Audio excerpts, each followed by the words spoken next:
అందరికీ నమస్కారం అండి. నేను శోభాని. వెల్కమ్ టు అమ్మ ఫ్యామిలీ లాగ్.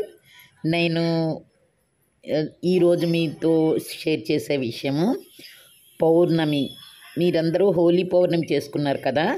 ఇక్కడ విశాఖపట్నం సింహాచలంలో ఈ పౌర్ణమి అని ప్రత్యేకంగా చేస్తామన్నమాట. దాని ముచ్చట్లన్నీ మీతో నేను ఒకసారి షేర్ చేయాలని వచ్చాను. మరైతే ఈ ముచ్చట్లన్నీ వినేటప్పుడు బొట్టి బొట్టెడు అని ఎవరిని అంటారు అనేది మీతో షేర్ చేయబోతున్నాను. ఇంతవరకు నా ఛానల్ మొదటిసారి చూసిన వాళ్ళైతే ప్లీజ్ లైక్ చేయండి, సబ్స్క్రైబ్ చేయండి, షేర్ చేయండి. Thank you. పాల్గొన మాసంలో వచ్చే పౌర్ణమి రోజు ఈ ఉత్తరాంధ్ర ప్రత్యేకత ఏంటంటే దేవుని పెళ్లి చూపులు అంటారనమాట. ఈ సాంప్రదాయంలో బొట్టి అంటే అమ్మాయి అని, బొట్టిడు అంటే అబ్బాయి అని ఇక్కడ విశాఖ శ్రీకాకుళం వాసులు పూర్వకాలం పిలుచుకునే మాట అన్నమాట ఇది. అయితే ఈ కాలం అసలు దేవుడు అనే సింహాద్రి అప్పన్న స్వామికి పెళ్లి చూపులు అనమాట. అయితే ఈ అప్పన్నకు పెళ్లి కుమార్తెను ఎవరు అనుకున్నారు? అదే పెద్ద సస్పెన్స్ అండి, వినండి చెప్తాను. పెళ్లి చూపులు, పెళ్లి కార్యక్రమాలు మనకి ఈస్ట్ గోదావరి డిస్ట్రిక్ట్ వాళ్ళకి, విశాఖపట్నం డిస్ట్రిక్ట్ వాళ్ళకి చాలా డిఫరెంట్ ఉంటుందన్నమాట. దాంట్లో ఎగ్జాంపుల్గా నేను ఎందుకు చెప్తున్నానంటే, ఈ లోకాలకి రక్షించే సింహాద్రి అప్పన్న కూడా సోదరి కూతుర్ని పెళ్లి చేసుకుందికి కిందకి దిగుతారనమాట. కొండ మించి కిందకి మేళతాళాలతోటి, పౌరోహిత్యులతోటి, సాంప్రదాయబద్ధంగా బోల్డ్ జనంతో పల్లకీలో స్వామి ఊరేగింపుతో కిందకి దిగుతారండి. కిందకి దిగాక ఇక్కడ అడవివరం ఉంది కదా, అడవివరం గ్రామ దేవత పైడితల్లమ్మ అనమాట. ఆ పైడితల్లమ్మ కూతురు అనమాట బొట్టి. ఆ బొట్టిని అడగడానికి వీళ్ళు మేళతాళాలతో వస్తారు. అయితే తిన్నగా ఇంటికి వెళ్ళరండోయ్, ఇక్కడ ఒక పుష్కరిణి ఉంది. ఈ పుష్కరిణి దగ్గర కూర్చోపెట్టేస్తారనమాట. పుష్కరిణి దగ్గర విడిదిలాగా దిగుతారనమాట.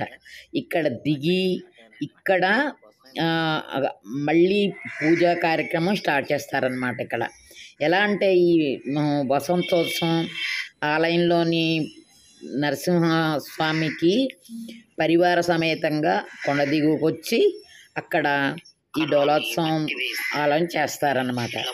అయితే ఇక్కడ పల్లకీలో మేళతాళాలతో కొండ దిగువనున్న పైడితల్లమ్మవారి పుష్కరిణి ఉద్యానవనం మండపం దగ్గర అర్చకులు స్వామివారు అమ్మవార్లని ఈ డోలికలో కూర్చోబెట్టి అధిష్టింపచేస్తారన్నమాట.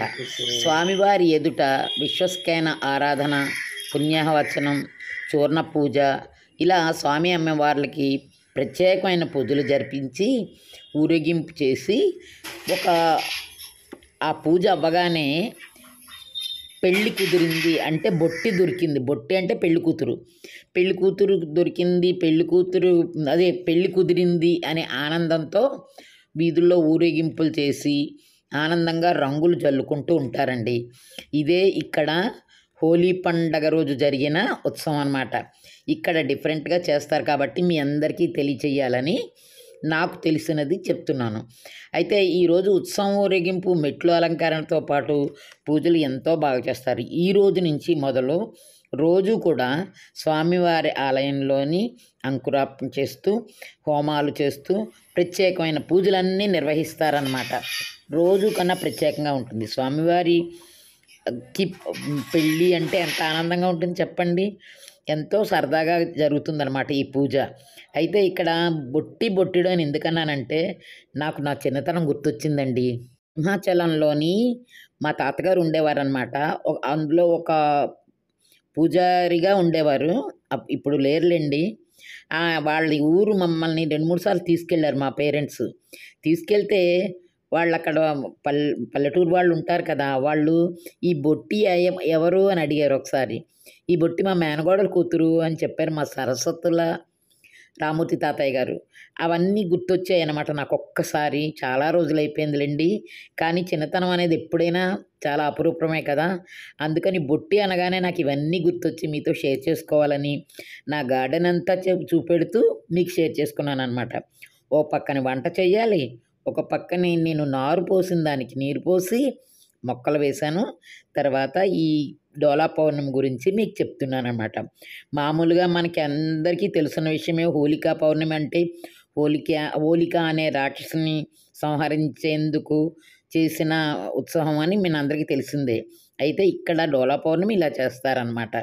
ఈ హోలీ పౌర్ణమి రోజుని ఇంత బాగా పూజ జరుగుతూ ఉంటుంది. సింహాచలంలో నయనానందతరం అనమాట. దీని తర్వాత ఇంక రోజు పూజలేనండి. ఏదో ఒకరోజు వెళ్ళగలను, రోజు నేను వెళ్ళలేను కానీ వెళ్ళాలనిపిస్తుంది. బొట్టిడు అనే లాంగ్వేజ్ వినగానే నాకు మళ్ళీ చిన్నతనం గుర్తొచ్చి మీతో షేర్ చేశాననమాట. అదండి విషయం. చాలా సింపుల్గా చిన్న చిన్న వర్డ్స్ ఉంటాయి కదా, కొన్ని చోట్ల బుల్లెమ్మ బుల్లోడు అంటూ ఉంటారు, కానీ ఇక్కడ బొట్టిడు అంటారు. చూసారా, ప్రత్యేకమైన పద్ధతుల్లో మాట్లాడతారనమాట. అవి చూస్తుంటే చాలా సరదాగా అనిపిస్తుంది. నాకు నచ్చింది కాబట్టి మీ అందరికీ కూడా నచ్చుతుంది అని షేర్ చేశాను. Thank you for watching.